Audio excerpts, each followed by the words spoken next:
A very very good morning to all of you, and this is your प्यारा सा channel love you chemistry and myself R K Rajput.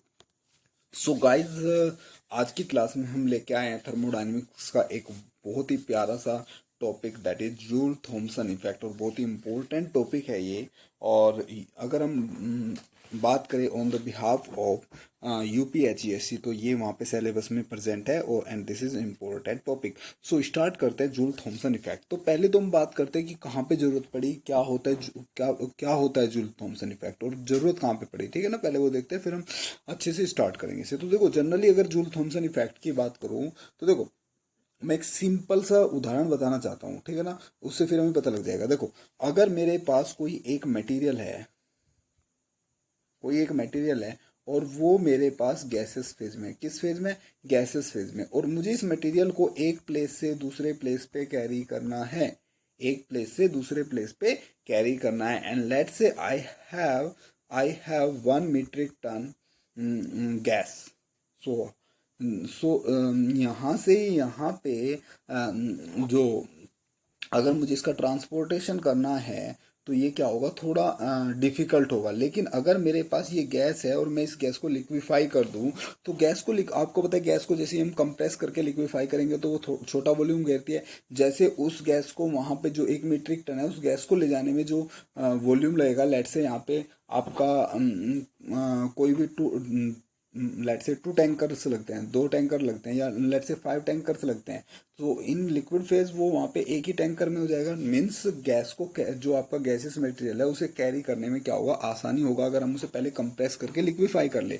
तो यहाँ पे idea यही है, अगर हमें किसी गैस को लिक्विफाई करना है, तो कैसे लिक्विफाई करें। जूल थॉमसन इफेक्ट के अंतर्गत हम यही देखते हैं कि गैस को लिक्विफाई कैसे किया जाता है और क्या क्या वहाँ पे चेंजेस आते हैं गैस में जब हम उसे लिक्विफाई करते हैं। ठीक है ना, तो देखो, ये जो इफेक्ट होता है, सबसे पहली बात तो याद रखना कि it is the application of first law of thermodynamics. ये क्या होता है, फर्स्ट लॉ ऑफ थर्मोडायनेमिक्स का एप्लीकेशन है। जो आपने फर्स्ट लॉ ऑफ थर्मोडायनेमिक्स पढ़ा था, D U is equal to D Q plus W, ये पढ़ा था ना फर्स्ट लॉ ऑफ थर्मोडायनेमिक्स। ये क्या है, इसका ही आपका एप्लीकेशन है, law of conservation of energy. Second law, वो सॉरी, इससे नेक्स्ट बात करें अगर हम, तो use in the liquefaction of gas, इसका हम यूज करते हैं गैस को लिक्विफाई करने के लिए। जैसे कि मैंने आपको पहले बताया, गैस को लिक्विफाई करने की जरूरत क्यों है। ठीक है ना, तो पहला तो देखो, अब जो मेरी हमारी, आपने देखा होगा, जो हमारी एलपीजी होती है, जिसे हम कहते हैं लिक्विफाइड पेट्रोलियम गैस, ये गैस भी आपने देखा होगा सिलेंडर के अंदर लिक्विड फॉर्म में प्रेजेंट होती है। ठीक है ना, और जैसे ही हम इसका प्रेशर हटाते हैं, नोजल खोलते हैं, तो ये गैसेस फॉर्म में आ जाता है, कन्वर्ट हो जाता है। मीन्स हमने इसे हाईली प्रेशराइज करके क्या किया, लिक्विड फॉर्म में कन्वर्ट किया है। बोलो, समझ में आ रहा है। ठीक है ना, चलो इससे आगे चलते हैं। अब अगर हम बात करें, तो पहली तो बात यही थी कि ये फर्स्ट लॉ ऑफ थर्मोडायनेमिक्स का एप्लीकेशन है। सेकंड बात ये थी कि ये गैस को लिक्विफाई करने के लिए यूज किया जाता है। अब हम इसका प्रिंसिपल देखते हैं। Principle is very simple. क्या कह रहा है, if a gas is highly pressure is at high pressure is allowed to expand by passing through a porous plug into vacuum or low pressure region under adiabatic condition, its gets cooled appreciably। Means ये कहना क्या चाह रहा है, ये कहना चाह रहा है कि अगर लेट से, अगर मेरे पास यहाँ पे ये एक पिस्टन है, सॉरी एक सिलेंडर है, और सिलेंडर के अंदर लेट से यहाँ पे लगा हुआ है पोरस प्लग। ठीक है ना, यहाँ पे पोरस लगा हुआ है। अब इधर मेरी कोई गैस है, यहाँ पे मेरी कोई गैस भरी हुई है। अब मुझे उस गैस को क्या करना है, यहाँ से प्रेशराइज करके इधर भेजना है। एंड लेट से इधर प्रेशर है P1 और इधर प्रेशर है P2। और जो P1 प्रेशर है, जो आपका P1 प्रेशर है, वो ग्रेटर देन है P2 प्रेशर। समझ में आ रहा है। ठीक है, और मुझे क्या करना है, मुझे गैस को हाई प्रेशर से लो प्रेशर की ओर भेजना है। जब हम गैस को हाई प्रेशर से लो प्रेशर की ओर भेजते हैं, तो गैस क्या होती है, कूल्ड होती है, गैस ठंडी हो जाती है। ठीक है ना, आप हाई प्रेशर देखो, आप सोच के चलो, अगर आपके पास कोई गैस है और वो एक हाई प्रेशर पे गैस है और आप उसका प्रेशर हटा रहे हो, जैसे ही आप प्रेशर उसका कम करोगे उससे, तो क्या होगा, वो गैस कूल्ड हो जाती है। क्या हो जाती है, वो गैस ठंडी हो जाती है। ठीक है ना, ये बात हम देख रहे हैं।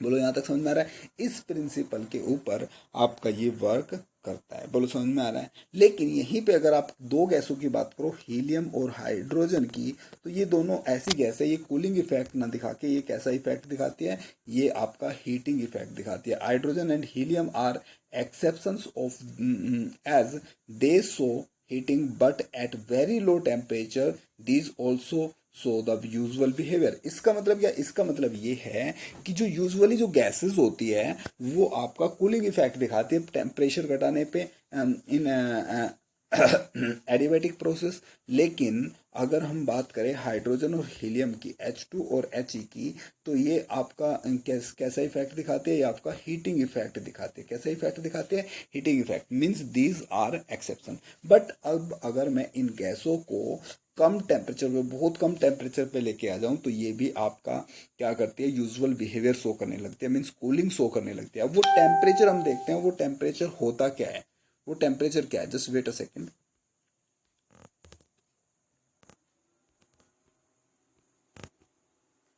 हाँ जी। अब हम वो टेम्परेचर देख लेते हैं। वो टेम्परेचर क्या होता है जिसपे कोई गैस आपका लिक्विफाई होना स्टार्ट होती है, मीन्स जिससे अगर आप उस टेम्परेचर पे जाओगे तो वो गैस क्या होगी, उस टेम्परेचर से नीचे लिक्विफाई होगी। वो अब हम देखते हैं वो टेम्परेचर है क्या। मैंने बोला, सॉरी, लिक्विफाई की तो बात ही नहीं चल रही, वो कूल्ड हो जाएगी। देखो जैसे हीलियम और हाइड्रोजन की बात कर रहे हैं तो ये आपका पर्टिकुलर रूम टेम्परेचर पे, ये रूम टेम्परेचर पे कूल हीटिंग इफेक्ट दिखाती है। अब जो लोअर टेम्परेचर होगा जिसपे कूलिंग इफेक्ट दिखाएगी, उस टेम्परेचर की हम बात करते हैं तो the temperature at which a gas becomes cooler on expansion is known as inversion temperature. वो टेम्परेचर जिसपे कोई गैस क्या दिखाती है, कूलिंग इफेक्ट दिखाती है, वो क्या कहलाता है, इन्वर्जन टेम्परेचर कहलाता है। For H2 it is -48 degree Celsius and for helium it is -242 degree Celsius. अब आप देख रहे हो, देखो -48 degree Celsius and -242 degree Celsius, this temperature are very less temperature, very low temperature. So room temperature पे H2 और He क्या दिखाती है, हीटिंग इफेक्ट। लेकिन अगर हम इस टेम्परेचर पे लेके आ जाए तो वो भी कूलिंग इफेक्ट दिखाने लगती है। एंड वो टेम्परेचर जिसपे कोई गैस कूलिंग इफेक्ट दिखाने लगती है वो कहलाता है क्रिटिकल टेम्परेचर। क्या कहला, सॉरी, इन्वर्जन टेम्परेचर। तो वो क्या कहलाता है, inversion temperature. And it is represented bye Ti। For hydrogen inversion temperature is -48 degree Celsius, for helium this is 242 degree Celsius. बोलो समझ में आ रहा है? कोई डाउट? समझ में आ जी? अब देखो, अब अगर मेरे पास कोई गैस है, when a gas is adiabatically expanded, वो एडियाबैटिकली एक्सपेंड की जा रही है from high pressure to low pressure region, then change in temperature with respect to change in pressure, change in temperature with respect to change in pressure at constant enthalpy is known as Joule-Thomson coefficient। Means ये कहना क्या चाहते हैं कि अब अगर मैं किसी गैस को एडियाबैटिकली एक्सपेंड कर रहा हूँ और वो हाई प्रेशर से लो प्रेशर की ओर जा रही है, तो होता क्या है, टेम्परेचर में जो चेंज होता है with respect to change in pressure at constant enthalpy, this is known as Joule Thomson coefficient and it is represented by mu JT. किससे रिप्रेजेंट किया जाता है, म्यू जेटी। बोलो समझ में आ रहा है? JT stands for Joule Thomson and this experiment is known as Joule Thomson experiment. ठीक है ना? सो म्यू जेटी क्या होगा, mu JT is equal to change in temperature with respect to change in pressure at constant enthalpy.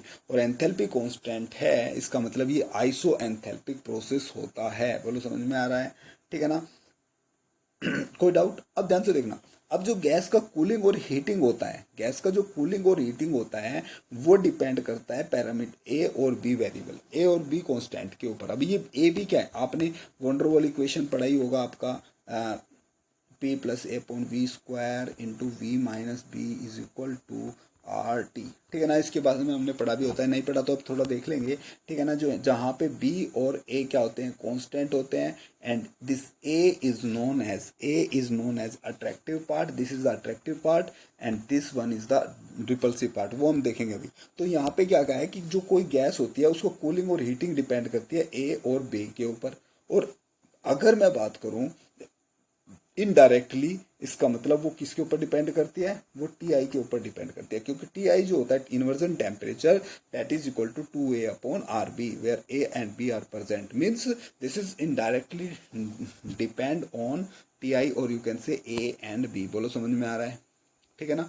and the inversion temperature for different gas, for each gas is different. Her gas के लिए inversion temperature क्या होता है, अलग अलग होता है, और इन्वर्जन टेम्परेचर के ऊपर ही डिपेंड करता है कि गैस हीटिंग इफेक्ट दिखाएगी या कूलिंग इफेक्ट दिखाएगी, और कितना हीटिंग इफेक्ट कितना कूलिंग इफेक्ट दिखाती है। अब ध्यान से सुनो, अब वही गैस लिक्विफाई होगी जो कूलिंग इफेक्ट दिखाती है, ठीक है ना, देखेंगे अभी हम। अब हम देख लेते हैं एक बार जूल थॉमसन एक्सपेरिमेंट है क्या। तो ध्यान से देखो जूल थॉमसन एक्सपेरिमेंट क्या है।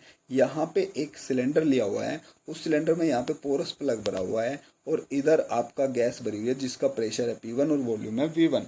अब मैं उसे यहाँ से, इससे यहाँ से मैं क्या कर रहा हूँ, यहाँ से मैं इस पिस्टन को प्रेस कर रहा हूँ। जब मैं पिस्टन को प्रेस करूंगा तो ये पोरस प्लग से होती हुई गैस इधर आ रही है, और यहाँ पे गैस का प्रेशर P2 और वॉल्यूम V2 है, and the pressure of the initial pressure of gas in left hand side is P1 and the pressure in right hand side is P2 and P1 is greater than P2। ये तो हमने पहले पढ़ चुका है कि हम गैस को एक्सपेंड कर रहे हैं हायर प्रेशर से लोअर प्रेशर की ओर लेके जा रहे हैं, ठीक है ना। तो P1 is greater than P2 means इधर लेफ्ट हैंड साइड में जो प्रेशर था, लेफ्ट हैंड साइड में जो प्रेशर था वो ज़्यादा है राइट हैंड साइड में प्रेशर से। बोलो समझ में आ रहा है? आ रहा है तो बहुत अच्छा है। अब हम क्या करते हैं, थोड़ा समझने के लिए, जो आपका लेफ्ट हैंड चैम्बर है और जो राइट हैंड चैम्बर है, इन दोनों में वर्क निकालते हैं। अब देखो ध्यान से, अब मैं अगर लेफ्ट हैंड चैम्बर की बात करूँ, उसमें वर्क निकालूँ, तो वर्क आपको पता है, वर्क होता है माइनस PdV। यही तो वर्क होता है जी, वर्क क्या होता है, माइनस PdV।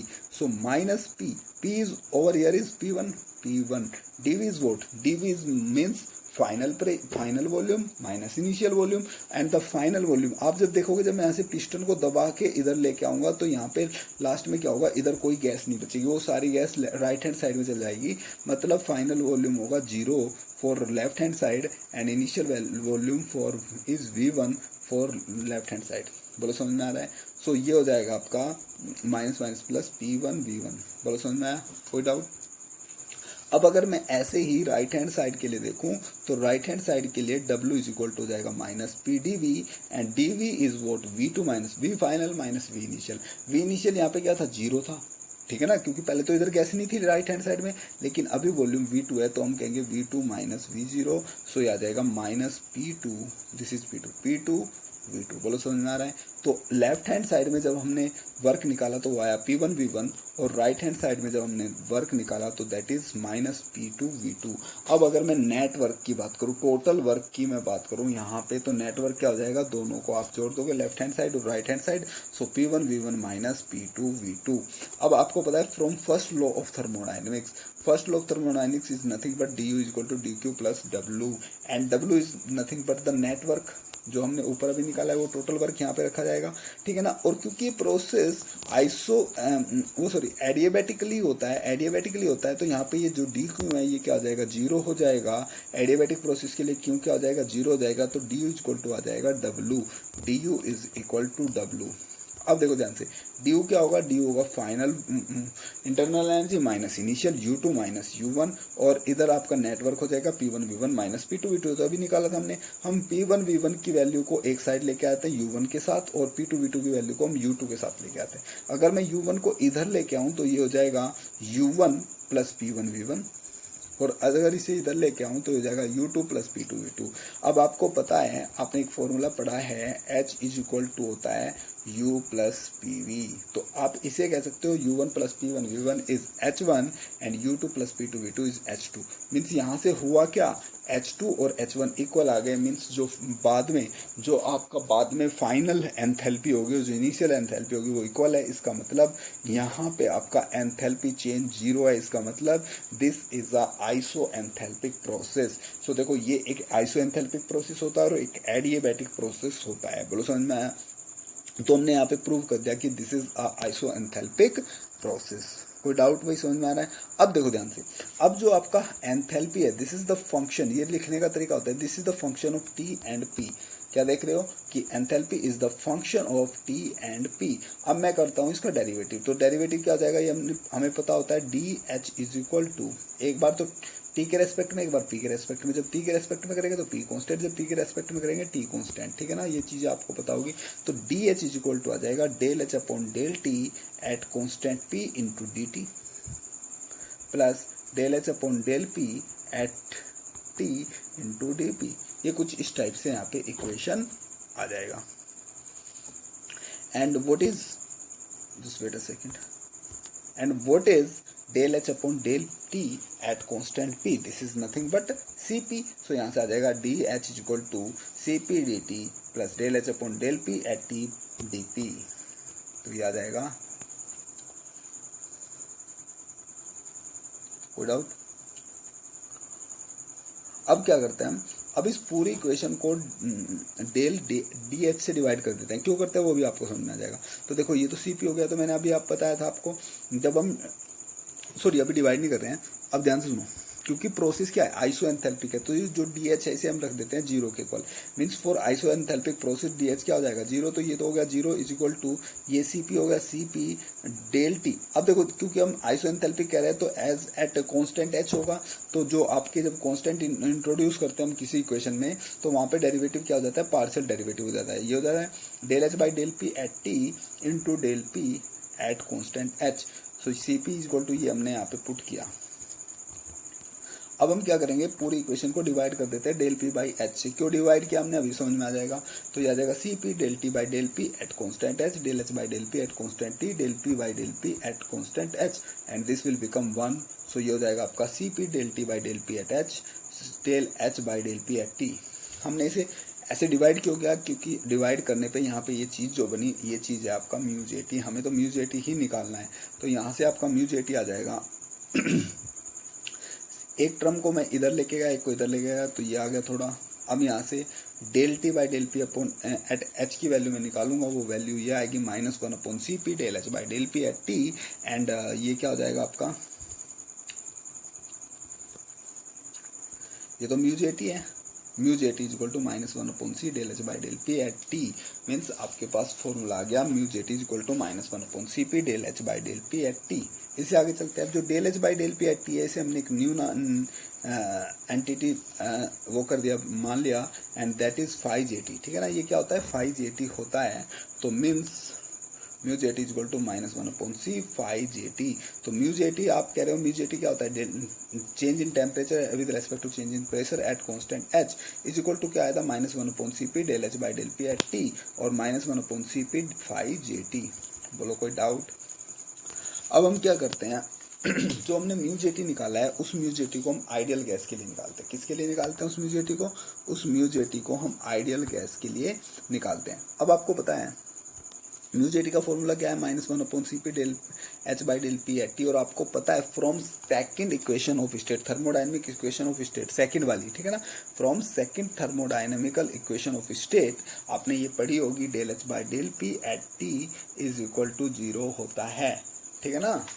ये क्या हो जाता है, 0। जब आप इसे यहाँ पे 0 रखोगे तो म्यू जे टी क्या हो जाएगा, 0। Means for ideal gas mu J T is equal to 0 होता है। आइडियल गैस के लिए म्यू जे टी क्या होता है, 0 होता है। अब हम फॉर रियल गैस निकालते हैं, तो जब हम रियल गैस के लिए निकालेंगे, हमने पहले निकाला हुआ है रियल गैस के लिए del H upon del P at T की value from second equation of state is B -2a by R T. इसे पुट कर देंगे वहाँ पे, तो ये आ जाएगा formula -1 upon C P B -2a by R T. So plus जब माइनस को हम अंदर इंट्रोड्यूस करेंगे तो 1 अपॉन सी पी, माइनस अंदर क्या, तो माइनस वाला प्लस बन जाएगा, प्लस वाला -2a by R T minus B. For real gas आपका म्यू जे टी आ जाता है। For ideal gas mu J T is 0, for real gas mu J T is 1 upon C P 2a by R T minus B. Got it? कोई doubt समझ में आ रहा है? इससे आगे हम थोड़ा चलते हैं। अब हम पढ़ लेते हैं concept of inversion temperature. Inversion temperature का क्या कंसेप्ट है, तो the temperature at which real gas becomes ideally, real gas behaves ideally, real gas ideal gas की तरह बिहेव करती है, and the mu J T of real gas become 0, क्योंकि ideal gas का जो म्यू जे टी होता है वो क्या होता है, 0। तो रियल गैस का म्यू जे टी क्या हो जाएगा, एट दिस टेम्परेचर 0 हो जाएगा। मीन्स जो रियल गैस है वो आइडियली बिहेव करने लगेगी। तो अब हम क्या करते हैं, जो हमारा रियल गैस के लिए जो म्यू जे टी आया है उसे हम क्या करते हैं, 0 रखते हैं। At T equal to T i, mu J T क्या हो जाएगा, 0। तो this is 0 equal to 1 upon C P 2a by R T 1, 2a by R T 1 minus B, 2a by R T i minus B. तो यहाँ से क्या हो जाएगा, यहाँ से इसे इधर ले जाएंगे, जीरो हो जाएगा, तो 2a/RTi minus B is equal to zero. So 2a/RTi is equal to B and 2a/RTi is equal to B. तो टी आई को जब मैं इधर लेके जाऊंगा तो ये हो जाएगा आपका T I is equal to 2a/r और b इधर आ जाएगा 2a/RB and this is your what, this is your inversion temperature. तो इन्वर्जन टेम्परेचर मैंने आपको पहले बताया था इसका फॉर्मूला, तो ये यहाँ से डिराइव होके आया है, बोलो समझ में आया। अब हम देखते हैं relation between mu J T and alpha. Alpha और म्यूजेटी के बीच रिलेशन देखते हैं, इन्वर्जन टेम्परेचर और अल्फा के बीच रिलेशन देखते हैं। आपको होता है म्यूजेटी का फॉर्मूला ये होता है, ठीक है ना, -1/c del h by del p at t from second equation state. अब जो हमने सेकेंड इक्वेशन ऑफ स्टेट पढ़ी थी वो क्या थी, वो थी आपकी del H upon del P at T is equal to minus T del V by del T at P plus V. So this is your second equation of state. अब del H upon del P at T की जो value है ये value उठा के हम रख देंगे इसमें जैसे ही हमने ये वैल्यू रखी है तो 1/CP, यहाँ पे ये प्लस हो जाएगा, प्लस दिस माइनस दिस। तो अब ध्यान से आप देखोगे तो this value is nothing but alpha V, क्योंकि अल्फा इज इक्वल टू होता है 1/V del V by del T at P. तो जब इसकी वैल्यू हम निकालेंगे तो अल्फा वी हो जाएगा, इसकी जगह हमने अल्फा वी रख दिया माइनस वी। यहाँ से हमने क्या किया, ऊपर से v कॉमन ले लिया, v/CP T alpha -1। So this is the relation between mu J T and alpha. Mu J T और अल्फा के बीच रिलेशन आता है। अब आपको पता है at T is equal to T i mu jetty क्या हो जाता है, जीरो। म्यूजेटी को आप जीरो रख दो T is equal to T I पे। So this is zero is equal to v/CP T I alpha -1।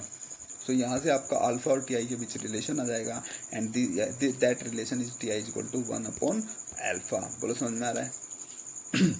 अब देखो, जो गैसेस में हीटिंग इफेक्ट और कूलिंग इफेक्ट होते हैं हम उन्हें थोड़ा सा आपको समझाने की कोशिश करते हैं। अगर मैं पहले बात करूं हीटिंग इफेक्ट की, तो हीटिंग इफेक्ट का मतलब क्या होता है जी, हीटिंग इफेक्ट का मतलब होता है जी टेम्परेचर का बढ़ना। और टेम्परेचर का बढ़ना मतलब जो फाइनल टेम्परेचर होता है वो बड़ा हो जाता है इनिशियल टेम्परेचर से, यही तो टेम्परेचर बढ़ता है। देखो जो पहले कुछ टेम्परेचर था, अब टेम्परेचर का बढ़ना मतलब टेम्परेचर जो दूसरा होगा वो पहले वाले ज़्यादा होगा, यही तो होगा। तो वही तो बात करें, टी फाइनल बड़ा है टी इनिशियल से, मीन्स जो डी टी होगा, डी टी क्या होता है, T final minus D initial, तो वो क्या हो जाएगा, पॉजिटिव हो जाएगा। डी टी पॉजिटिव हो जाएगा। आपको फॉर्मूला पता है म्यूजेटी का क्या होता है, म्यूजेटी इक्वल टू होता है delta T by del P at constant H. अब आपको देखो यहाँ पे डेल टी क्या हो जाएगा, नेगेटिव, पॉजिटिव अभी ऊपर से पढ़ा है, और डेल पी आपका हमेशा नेगेटिव होता है। क्यों, क्योंकि जो इस जूल थॉमसन इफेक्ट की बात कर रहे हैं उसमें हम हाई प्रेशर से लो प्रेशर की ओर जा रहे हैं। जब आप कम प्रेशर में से ज़्यादा प्रेशर को सब्सट्रैक्ट करोगे तभी तो डिफरेंशियल आएगा। वो फाइनल में से इनिशियल को करोगे और फाइनल वाला छोटा है, ये वाला बड़ा है, छोटे में से बड़े को घटाओगे तो नेगेटिव आएगा। डेल्टा पी तो हमेशा नेगेटिव होगा, तो positive by negative that is negative. तो आपको म्यूजेटी क्या मिलेगा, नेगेटिव। म्यूजेटी नेगेटिव का मतलब क्या है, म्यूजेटी क्या होता है 1/CP 2a/RT माइनस बी। ये क्या होगा, नेगेटिव मतलब जीरो से छोटा होगा, तो ये इधर जीरो में चल जाएगा। तो 2a/RT minus B is less than zero, यानी कि मीन्स नेगेटिव। फिर आगे चलते हैं 2a/RT, बी को इधर ले जाएंगे, is less than B. Means यहाँ पे जो आपका डोमिनेटिंग, जो आपका रिपल्सिव पावर है वो डोमिनेट कर रही है than attractive term. Repulsive term क्या कर रही है, अट्रैक्टिव टर्म पे डोमिनेट कर रही है। तो अब यहाँ पे 2a/R b को इधर लेके आ जाएंगे, 2a/R b is less than T, और this 2a/R b is nothing but inversion temperature, means inversion temperature is less than T. T is nothing but experimental, जिस टेम्परेचर पे हम एक्सपेरिमेंट कर रहे हैं अगर वो टेम्परेचर इन्वर्जन टेम्परेचर से ऊपर चला जाए तो इसका मतलब वहाँ पे हीटिंग होगी। और यही काम होता है हाइड्रोजन और हीलियम के केस में। हाइड्रोजन और हीलियम की अगर बात करूँ तो इनका इन्वर्जन टेम्परेचर, एटॉम टेम्परेचर बहुत ही छोटा होता है एक्सपेरिमेंटल टेम्परेचर से। तो ये क्या करती है, आपका हीटिंग इफेक्ट शो करती है, ठीक है ना। इससे बाद में बात करते हैं कूलिंग इफेक्ट की। क्या बात करते हैं, कूलिंग इफेक्ट की। कूलिंग इफेक्ट का मतलब होता है चीज़ों का ठंडा होना, मतलब टेम्परेचर कम होना। टेम्परेचर कम होता है मतलब फाइनल टेम्परेचर इनिशियल से कम होना, means D T final minus T initial. तो T final minus T initial करोगे तो डी टी क्या आ जाएगा, नेगेटिव। अब देखो यहाँ पे डी टी भी नेगेटिव, डी पी भी नेगेटिव, नेगेटिव बाई नेगेटिव क्या आ जाएगा आपका, पॉजिटिव। मीन्स यहाँ से आपका म्यूजेटी क्या आएगा, पॉजिटिव। अब आप म्यूजेटी को पॉजिटिव रख दोगे तो म्यूजेटी की वैल्यू रखोगे पॉजिटिव है, 2a/RT minus B is greater than zero.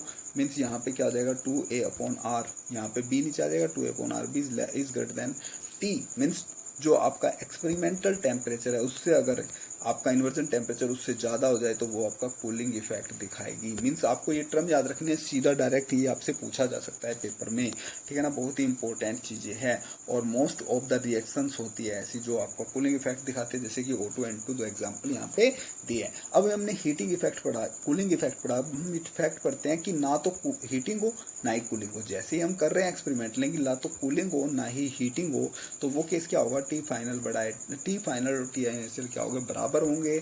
Means D T क्या हो जाएगा, जीरो। और जब डी टी को यहाँ पे आप जीरो रखोगे तो म्यू जे टी क्या आ जाएगा, जीरो। म्यू जे टी क्या आ जाएगा, जीरो। और म्यू जे टी को जब हम जीरो के इक्वल रखेंगे तो यहाँ से टी इन्वर्जन टी के इक्वल आ जाएगा। इसका मतलब जब एक्सपेरिमेंटल टेम्परेचर और इन्वर्जन टेम्परेचर इक्वल हो जाए तो उसका मतलब समझो वहाँ पे ना तो हीटिंग होगा ना ही वहाँ पे कूलिंग होगा। आपको टर्म्स याद रखनी है, कब इन्वर्जन टेम्परेचर ज़्यादा हो रहा है एक्सपेरिमेंटल से तो हीटिंग हो रहा है या कूलिंग हो रहा है, और कम हो रहा है तो हीटिंग हो रहा है या कूलिंग हो रहा है। इसमें लास्ट में हम एक क्वेश्चन देख लेते हैं इसके ऊपर। क्वेश्चन क्या है, the van der Waals constant A and B for H2 के लिए ए और बी कितने हैं, इतने और इतने दिए हुए हैं, ठीक है ना। Respectively calculate T I, T initial calculate करना है, दैट इज 2A/RB, और आप यहाँ पे वैल्यू रखोगे तो आपको टी इन्वर्जन मिल जाएगा। बोलो समझ में आ रहा है, ये इसका आंसर है। आई होप आप लोग इसे कर लोगे एंड आप लोगों को अच्छे से समझ में आया होगा चैप्टर एंड ये topic, and this topic is very important. I am again and again saying, and please like, share and subscribe the channel and press the bell icon। Bell icon को भी प्रेस कर लीजिए भाई, bell icon को press कर लीजिए, ठीक है ना। तो यही आपका काम है। बोलो समझ में आ रहा है, लाइक करो, शेयर करो, सब्सक्राइब करो और भाई बेल आइकन को प्रेस करके ऑल पे क्लिक कर दो। Okay, thanks a lot, thanks for watching, bye bye, thank you.